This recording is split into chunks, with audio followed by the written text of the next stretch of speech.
What is up, YouTube? This is Xha1-S, and I am chilling in my front yard right now, hanging out with my little kitty. Look at this little big kitty.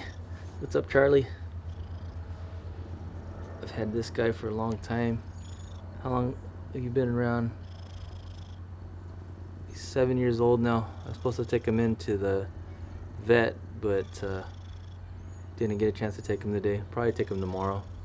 Look at this big old hefty boy. Look at him. Simba. Just kidding. Ugh. Go ahead. He's just hanging out with me. So today is a very amazing, beautiful day today. Getting wetter. Getting that weather. Getting wetter.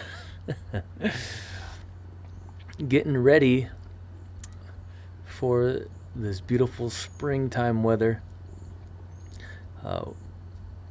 It was been pretty cold, I guess, at the beginning of the year, but now it's starting to feel amazing.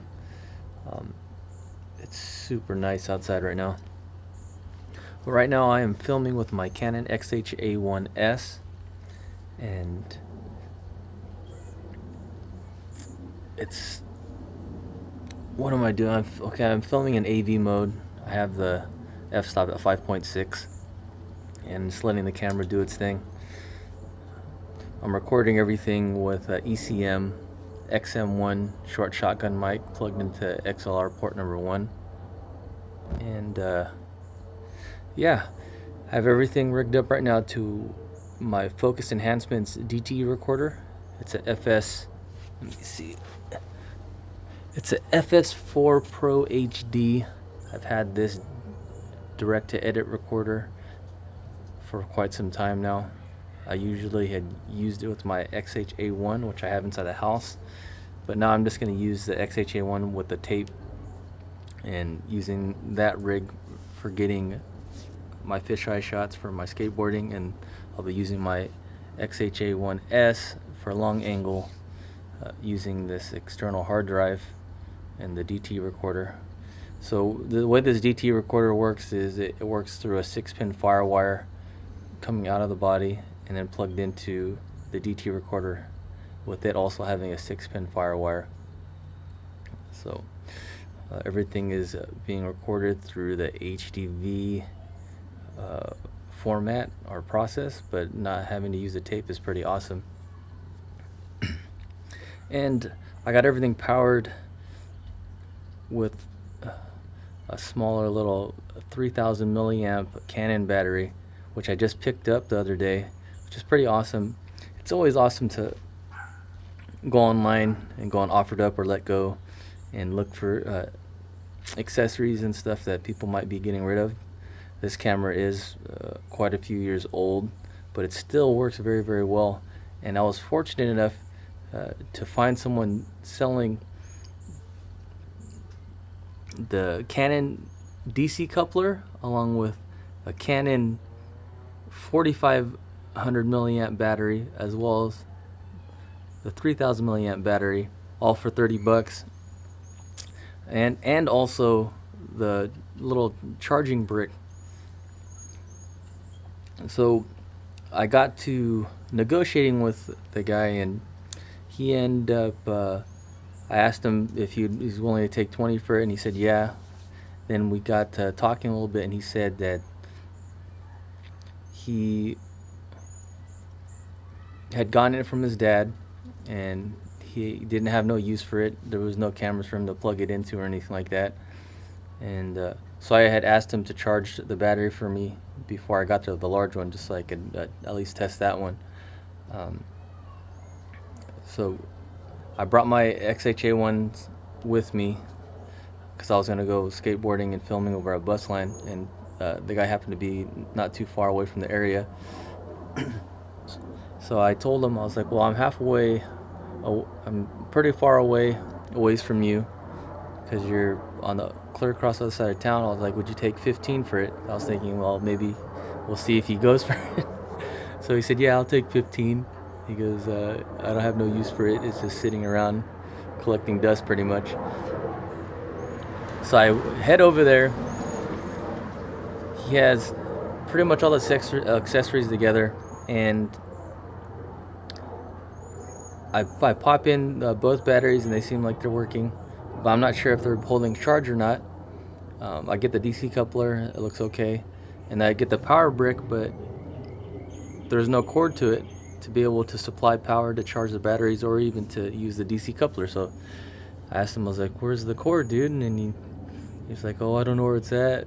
I was using my PS4 cord to be able to get it to work. It's like, well, I need the cord. And so he's like, I'm sorry, man, I don't have it. I was like, oh. So I was thinking, well, I mean, everything's still worth it for 15, but then I kind of just asked. It doesn't hurt to ask. I was like, well, would you take 10 for everything then? Because I wasn't sure if the batteries were still good, because like I said, the batteries are pretty old. The camera's several years old, actually. The Xha1-S came out in 2009, and the Xha1 came out in 2006. So you could see those batteries, and those batteries also work for the GL1 and GL2. So you don't know how old those batteries are. So I was like, well, I'll give you $10 for everything. And he said, yeah. He's like, I'll take $10. So cool, man. I was like, thanks. So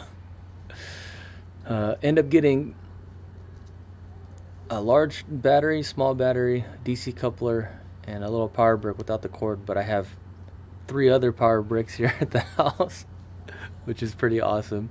So I could interchange with, I could have these things plugged in all over the house and just under any given readiness to plug in and charge the batteries. But I mean, I have the DC coupler, so when I'm in the house, I don't even need to use any batteries at all, because now I have a DC coupler for both my cameras. So for the Xha1 and the Xha1-S, because I already had a DC coupler already. So it's pretty crazy that I got all that stuff for $10.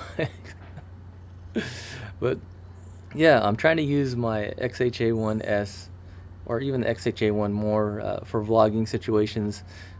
Just sitting around and talking to the camera. So it's pretty cool. So yeah, I end up going to Busland and I tried out the batteries, and they seem like they work okay. When I got home, I charged them, and it seemed like they're working fine. Right now, I'm actually using the smaller 3000 milliamp battery right now in the Xha1-S, and it seems like it's holding up pretty good. I've been out here recording for a while now, and it's doing pretty good. So I was fortunate. These freaking batteries, coupler and power brick, if you're getting them from original price, would cost an arm and a leg. But like I said, this camera is pretty old, long in the tooth, but I still like it. It's pretty relevant for what I'm doing, especially that I'm like sharing it on social media and YouTube, and Instagram, Facebook. Each one of those platforms has its own compression that they do to the videos when you upload anyway. And like I said, for what I'm doing, high definition, the 1080, 60i, 30p, and 24p on this camera work perfectly well. And yeah, so far so good. Looks like it's holding up. This rig is pretty awesome. I'm having it all sit on my little ProMaster FW29T tripod. I like this little tripod because you can get lower to the ground with it. I don't trust it if it's up high, because the legs are kind of a little bit flimsier than I'd like. I had to tighten up all the screws with the Allen key, everything I need to tighten up with the Allen key to make sure that it doesn't just flop around. But so far so good. Well, I guess that's it. That's all I got to say for right now. With my little kitty, I need to take these guys in.